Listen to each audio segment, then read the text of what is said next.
What's going on, everyone? This is Iris. So I'm going to get right into this subject. This is concerning all of the things that have been going on with YouTube recently. I'm going to start off with kind of how it started with the whole restricted mode thing.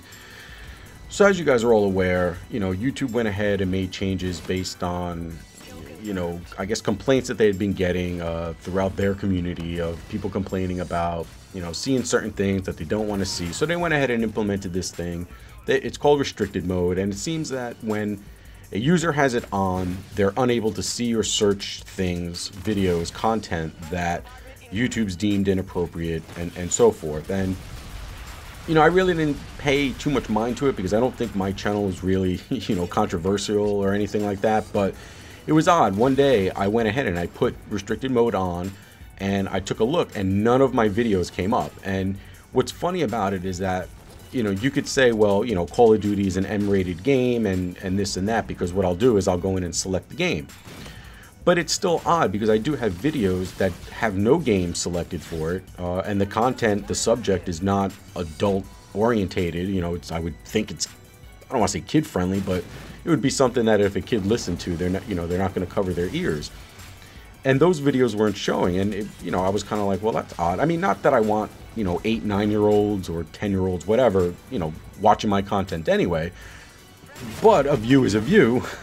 And if they're not able to see it, that kind of sucks, right? And again, I'm small. I really didn't pay any mind to it. Really didn't think too much to it. And turned out into this big thing where I guess the LBQT whatever community, the gay community, hit them the hardest because I guess they put out, positive content regarding, their gender or whatever you want to do with all that, and they were getting blocked from their audience, which, for them, regardless of how you feel about it, sucks for them as content creators, right? Because you want to at least be able to reach your community, number one, and you'd like to think that you're able to reach a community outside of that so that you could draw them in. And it wasn't working out for them. Now, I understand that, eventually they got into the whole what happened with PewDiePie thing where, and this kind of leads into the whole YouTube ads fiasco that's going on right now, right? So that turns into where the Wall Street Journal did what they did to PewDiePie, and now advertisers are pulling out from YouTube and pulling their ads because they don't want their ads to potentially run on content that's inappropriate or what they feel they don't want to be associated with. Which, as a business, I'm assuming that that's their right to do. Now, I don't know if they had contracts with Google or Alphabet, whatever you want to call them, YouTube.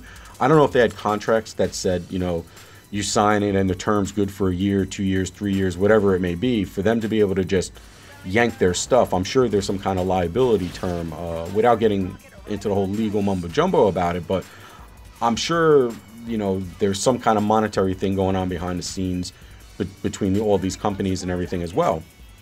So then it turns out where, I guess Keemstar, I mean, you guys have seen it. Keemstar did his video with Scarce, and he does all these Twitter videos about content creators. They're going to be losing money and this and that, and what we could do and blah, blah, blah, and all that stuff. It's probably going to turn into a typical Keemstar, whatever.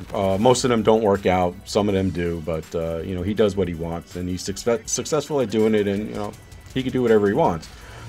However, one thing I want to get into where I kind of made some tweets yesterday concerning the YouTubers who were complaining about this, about losing revenue and such. And listen, if you're lucky enough to be able to use the income you make from YouTube to sustain your lifestyle, and that's your job, that's great. That's a wonderful thing. God bless you. If you believe in God, that's wonderful. Good luck to you and your family. However, just like any other job, sometimes shit happens and either it comes to an end, companies go out of business, they go bankrupt, or you get fired, or you leave. There's certain various things that happen in life where you have to change employment. And if the change is, YouTube doesn't really owe any of us anything. I mean, they're a company. They're doing change. They've got a bottom line. They're going to lose almost $1 billion. They have to figure out what they have to do to recoup some of that cost, right? So they're doing what a company does. Now, us as content creators, as employees, if you want to call it that, we have a choice to make. Either we could take what they're going to give us, or we could go look for employment somewhere else. And for most of us, I would say, at least most of you listening to me right now, you guys have a regular job. You do YouTube as a hobby. If you make a couple of bucks, it's great. I mean, eventually I'd like to get to that point. I've made $21.99. But anyway, you understand what I'm saying. You got channels like, Thunder. He doesn't really care. He's got a real job. It's all cake money to him. But then you got people like a T Martin or a Drifter, or, this is their job. This is what they do. Now, they may have to go out and get another job. Now, it might be on another platform doing the same kind of thing. They might move 100%, just as an example, to Twitch, or, if VidMe figures out a way, maybe people are going to move to VidMe, or maybe they just do Facebook or some other platform that does, they'll be able to get paid for doing videos, right? So maybe they could do that, and that's fine. Or they might have to get out and go get a real job to support their lifestyle and their family. And I don't understand what some people are complaining about. Some of these, bigger YouTubers that are, they're going from, what I hear, 40% down to 18%, I think they said, about Drama Alert. And it's like, all right, well, I'm sorry, but that's the way it is. That's the way businesses run. I mean, they're doing the best that they could do to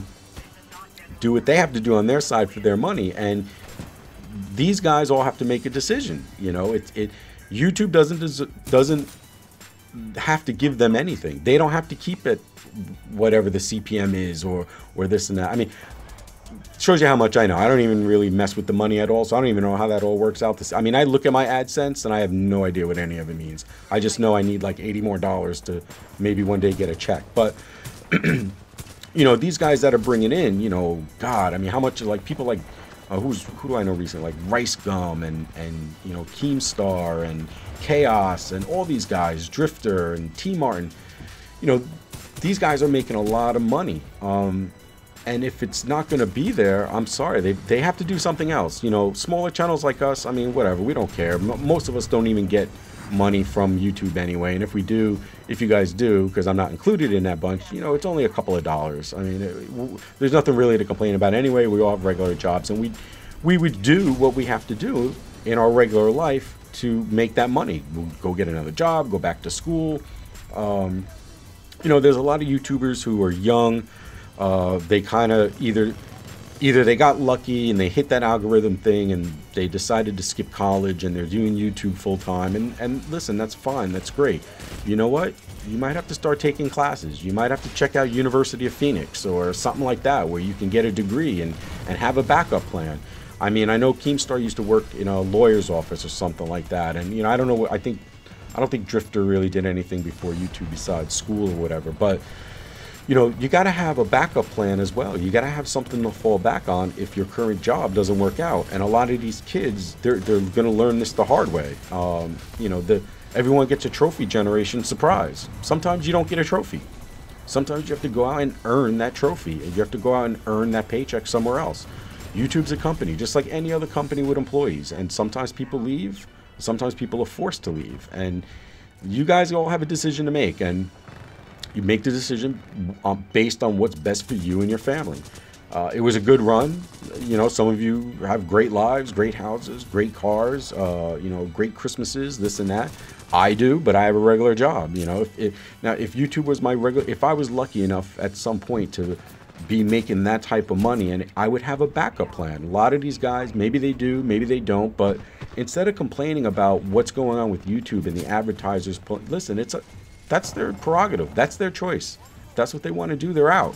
They don't want to be associated with this, and they don't want to be associated with that because this person does that type of content, and this person, unless Google had a way that they could target the advertisers' ads to go to certain channels and not go to certain channels, until this is what we got. There's probably going to be more changes as they fine tune it. They'll probably break some other things.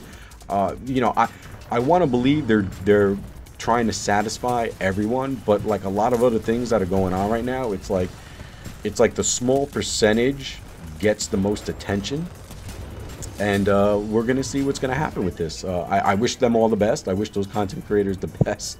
I don't want to see anybody get evicted or thrown out of their house because they can't make money off their YouTube videos, which to me as a 42-year-old sounds kind of silly, but to an 18, 19, 20-year-old today, that's kind of like their real life. You know, what are they going to do? So, listen, go back to school, learn a trade. If you know, join the military, it's great. You know, if you don't want to go out and get shot at, join the Navy, something like that. You go on a boat, take a nice cruise every few months, and you have a great time. You see the world.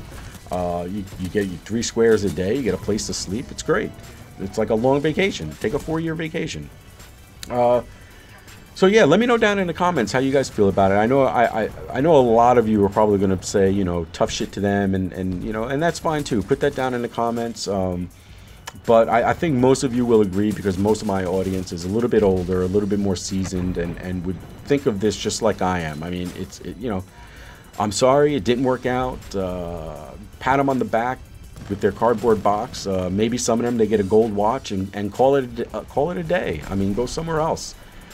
You know, I mean, you can milk this for as much as you can, but sometimes you get to the end and there's a fork in the road and you got to make a decision. And a lot of these kids are not ready to make life decisions like this. They're not prepped. They're not ready for it. A lot of them just don't know what to do. They're freaking out.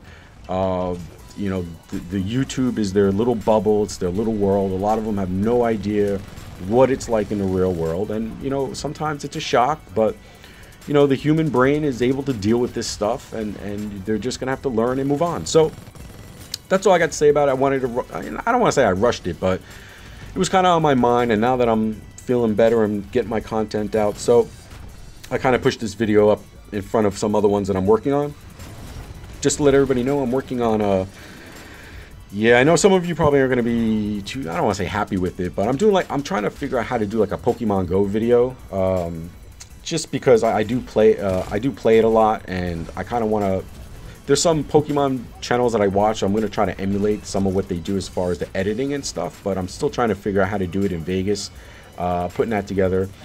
And then I got to get started on my part 3 in my Navy series, the boot camp, which probably most of you have been waiting for, is the actual talk about the boot camp. So I'm going to be working on that very soon.